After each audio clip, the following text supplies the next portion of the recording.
আজকে তুমি আমার আগেই চলে আসছো? হ্যাঁ, আমি আজকে আগেই চলে আসছি। আরে মিলন, সারাদিন মোবাইল দেখিস কেন রে? শিখার জন্যই দেখি। কি শিখলি?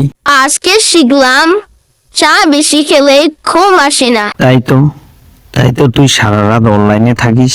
হ্যাঁ, আর তুই বেশি ঘুম আস বলে স্বপ্নে চাকরি করিস, তাই না?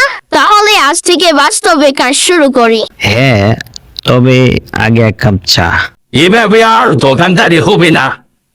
দোকানে অনেক বাকি পড়ে গেছি, যার কাছে যাচ্ছি সেই দিতেছে না। এলেন বাবু আপনার চা, আর কিছু লাগলে বলবেন। আহ, কি স্বাদ চা! চা না খেলে কোনো প্ল্যান সফল হয় না। ও আচ্ছা, তাই নাকি?